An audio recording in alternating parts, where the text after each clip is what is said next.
రేవంత్ రెడ్డిని నిజంగానే అభినందించాలి. ఎందుకంటే ఈ మహానగరాన్ని ఒక నరక కుప్పంగా మార్చేసినటువంటి ఆక్రమణదారులను నిజంగానే భయపెట్టినా, బెదిరించినా, ఇంకొకటి చేసినా తప్పేం లేదు. కూల్ చేసినా కూడా తప్పేం లేదు.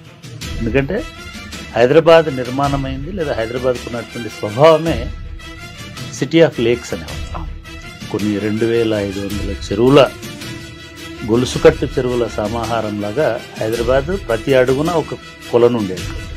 అడుగడుగున గుడి ఉంది అన్నట్టు హైదరాబాద్లో అడుగడుగున ఒక కొలను, అడుగడుగున ఒక చెరువు, అడుగడుగున ఒక కుంట ఉండి ఇది ఒకదానికి ఒకటి లింక్డ్గా ఉన్నటువంటి ఒక సజీవ జలదృశ్యం హైదరాబాద్. అటువంటి దాన్ని ఒక మురికి కూపంగా మార్చడానికి ఈ చెరువుల దురాక్రమణ అనేటువంటి కారణమైంది. మొత్తానికి ఇవాళ హైదరాబాద్లో ఒక సంచలనం క్రియేట్ చేయడానికి, ఒక సెన్సేషన్ క్రియేట్ చేయడానికి, అదేవిధంగా మీరు అంటున్నట్టుగా కొందరిని భయపెట్టడానికి, కొందరిని బెదిరించడానికి. బెదిరించడం మిమ్మల్ని నన్ను ఎవరు భయపెట్టలేడు, ఎవరు బెదిరించలేడు. ఎవరైతే ఆక్రమించుకున్నారో వాళ్ళందరూ భయపెడతారు. అది అక్కినే నాగార్జున అయ్యొచ్చు, లేకపోతే ఇంకోలా అయ్యొచ్చు. ఆక్రమణదారులు చివరికి తిరుపతి రెడ్డి అయ్యండి కూడా.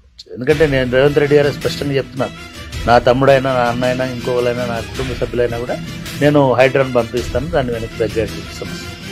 నిన్న మొన్న అటువంటి లెటర్లు వెళ్ళడము, అటువంటి ఉత్తర్వులు వెళ్ళడం జరిగింది. కాబట్టి ఈ నేపథ్యంలో మనం ఖచ్చితంగా ఈ ముఖ్యమంత్రి తీసుకున్నటువంటి చర్యను ఖచ్చితంగా సమర్థించాలి. ఖచ్చితంగా ఇది కొనసాగేటట్టుగా చూడాలి.